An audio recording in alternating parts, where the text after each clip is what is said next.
Convido os irmãos a abrirem suas Bíblias do livro de Êxodo, capítulo 33, versos de 12 a 16. Êxodo 33, versos de 12 a 16. Diz assim a palavra de Deus.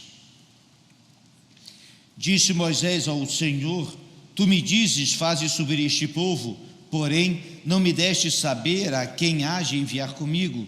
Contudo disseste: conheço-te pelo teu nome, também achaste graça aos meus olhos.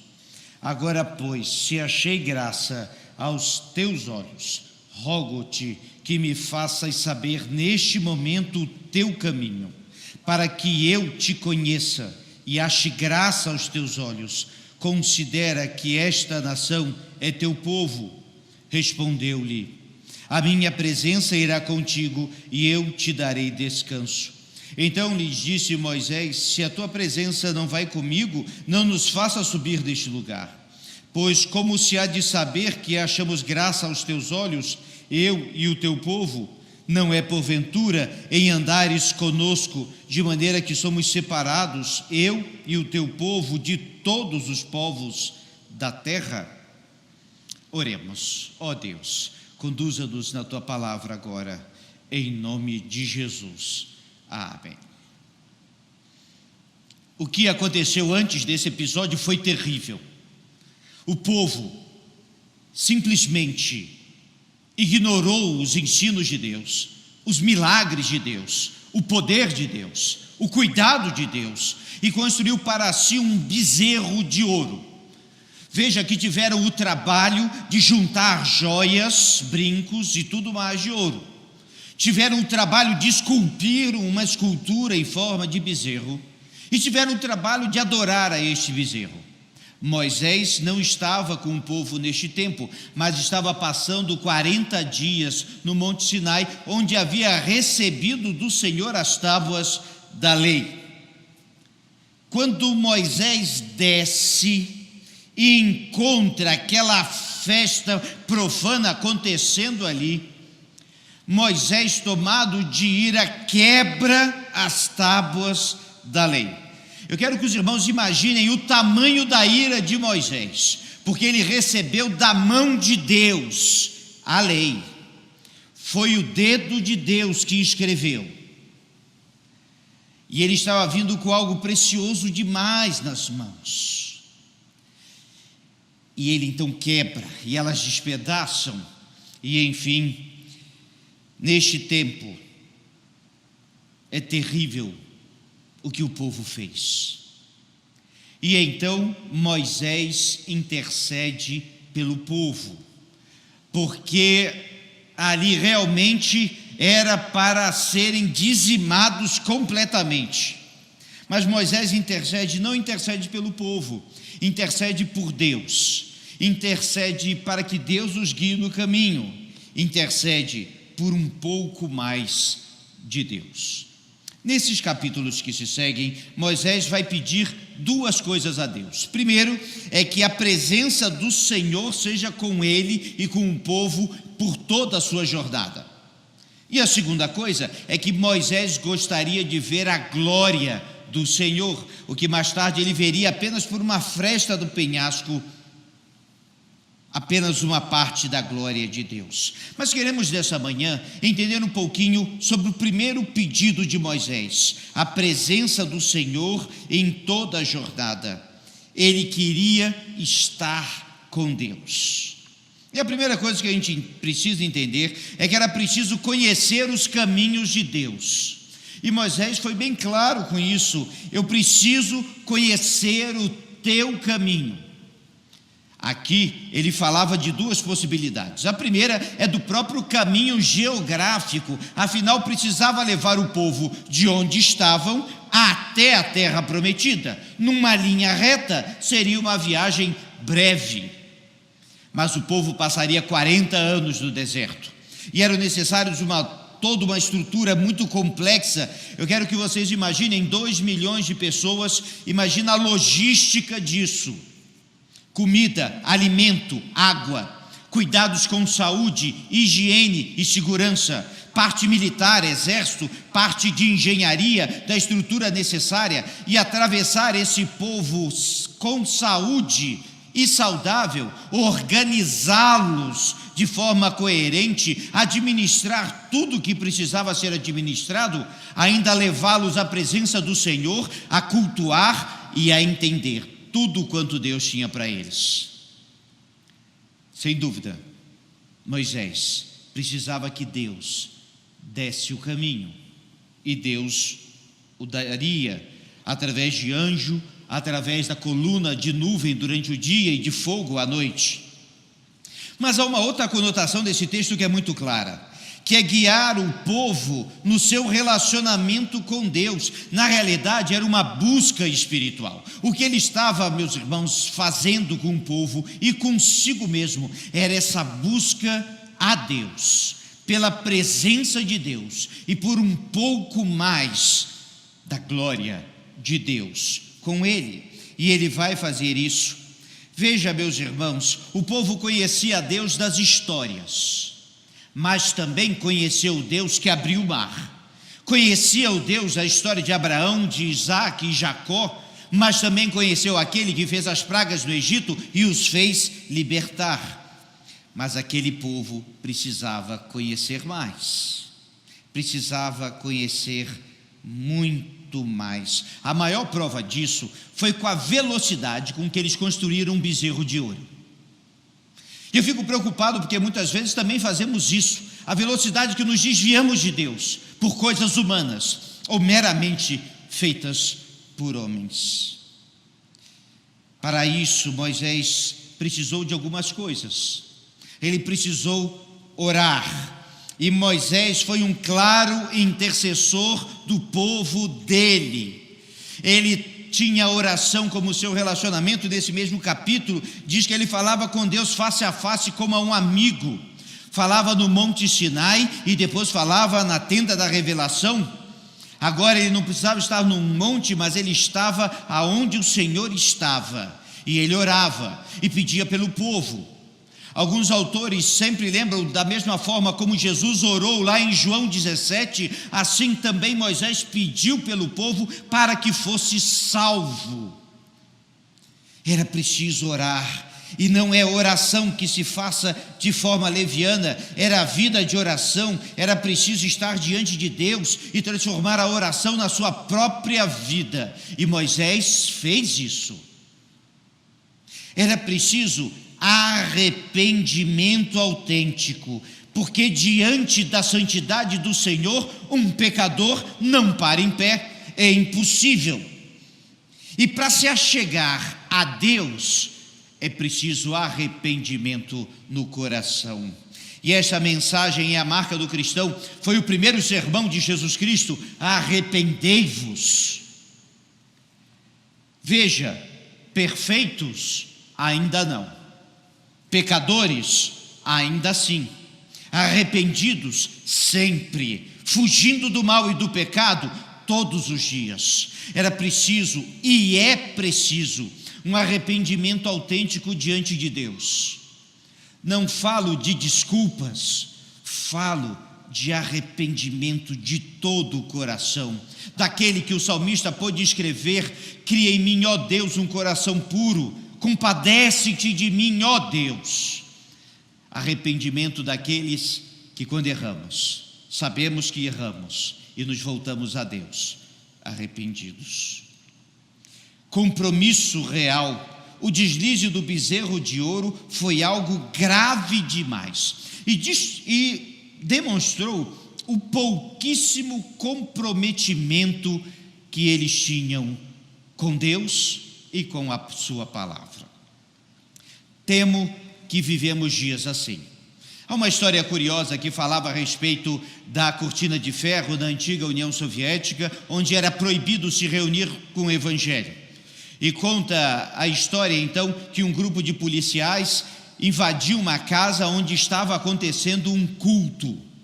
E eles, armados, então foram lá e colocaram e ameaçaram claramente, disseram: quem abandonar a fé pode sair por essa porta agora, que vai ficar vivo. Agora, quem ficar Não temos garantias nenhuma. Enfim, alguns levantaram e saíram. Então os policiais trancaram a porta e disseram: agora vamos continuar o culto, porque só ficou aqui quem é crente de verdade. Se isso acontecesse com o povo de Deus, à época do bezerro, não ficaria muita gente. E se isso acontecesse hoje aqui, quantos permanecerão? Compromisso real e verdadeiro, autêntico, entrega total, vida com Deus. Mas Moisés queria conhecer melhor a Deus. E Moisés sabia que ele estava num determinado nível espiritual. Meus irmãos, ele foi chamado pelo próprio Senhor, numa sarça ardente. Ele conversava com Deus face a face. Você imagina o nível espiritual desse homem. Mas sabe o que me impressiona? É que ele percebe e pede de Deus que ele precisa de mais, porque ele não pode simplesmente ficar como estava. Eu fico amedrontado com a estagnação espiritual de muitos que acham que a sua vida está boa e não está. A nossa caminhada com Deus, que produz crescimento, não pode ter paradas. Não existe graal na vida espiritual. Essa foi uma ilustração horrível. Mas é bem isso. Porque há pessoas que querem simplesmente dar uma parada na sua vida e na sua jornada e achar que é assim mesmo. Moisés não fez assim. Depois de falar com Deus e receber as tábuas das mãos de Deus, o que esse homem precisava de mais? E essa é uma pergunta: o que falta a um homem como esse no seu relacionamento com Deus? E Moisés sabia o que faltava. Percebam, a jornada seria longa e Moisés sabia disso. E numa longa jornada você não pode estar sozinho. Moisés sabia que o desafio era enorme e ele realmente via aquilo a olhos vivos. É claro que era enorme. Como é que eu vou dar comida para essa gente toda? Como é que a gente vai se humilhar diante do Senhor e adorá-lo? Como vamos organizar isso? Moisés sabia que as incertezas eram muitas, e por falar em tempos de incerteza, estamos vivendo em tempos assim, mas no de Moisés também era. Ele não sabia o que aconteceria no dia de amanhã, se um povo viria combatê-los e destruí-los, se uma doença viria ameaçar, se cobras e outros animais viriam cercá-los, como aconteceria na jornada, e quando acabasse o pão, o que iria acontecer se Moisés sofresse de ansiedade? Ele estaria morto no primeiro dia depois de passar pelo Mar Vermelho. Ele sabia que as incertezas eram muitas, sabia que a consciência, e tinha consciência clara da sua incapacidade diante daquilo tudo. Ele sabia que era um pecador, conhecido e reconhecido, pois havia matado um egípcio e as pessoas sabiam disso. Ele havia falhado em alguns momentos e as pessoas sabiam disso. E principalmente Moisés sabia disso, que ele era um pecador.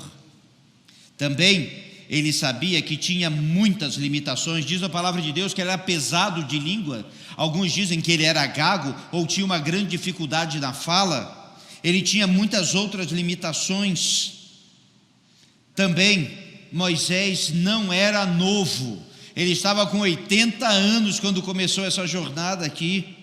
E finalmente Moisés precisava de Deus na sua vida, no seu caminho, na sua entrada e na sua saída. Ele sabia que precisava mais de Deus.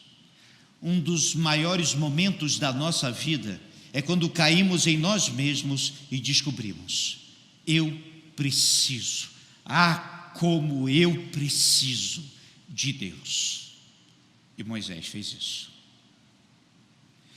Mas há uma coisa interessante do texto que está no verso 16, que diz assim: então, pois como hão de saber que achamos graça aos teus olhos, eu e o teu povo, não é porventura em andares conosco, de maneira que somos separados? Diz assim em outra versão a respeito disso, meus irmãos: pois é a tua presença em nosso meio que nos distingue, é a tua presença em nosso meio que nos torna diferentes. Moisés pôde dizer isso, e quer saber, é isso que nós podemos dizer aqui. O que nos torna diferentes não é a roupa que usamos, nem o linguajar, nem mesmo como nos reunimos no domingo de manhã, ou em outras coisas. O que nos torna diferentes é a presença do nosso Senhor aqui, neste lugar. A presença do Santo Espírito em nossos corações. É poder ouvir de Jesus: eis que estou convosco, e crer que Ele está conosco. É a presença dEle, e que podemos contar com o favor dEle. Sem Deus não havia jornada, nem caminhada, nem terra prometida, nem nada mais, nem liberdade. Sem Deus, havia apenas um grupo de pessoas andando a esmo por aí.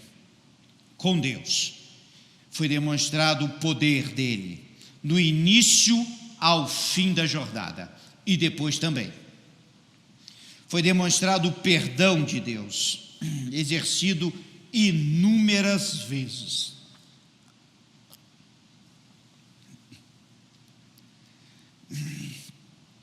Se Deus não fosse misericordioso, de que seria o povo? Se Deus não fosse misericordioso com Moisés, ele não seria chamado. Se não fosse misericordioso com Arão, ele seria fulminado. Foi ele que construiu o bezerro. Se não fosse misericordioso com o povo, não haveria terra prometida. Se não fosse misericordioso com cada um de nós, não haveria o perdão nem salvação. Mas porque Deus é, sim, porque Ele deu o seu perdão, é que podemos estar aqui.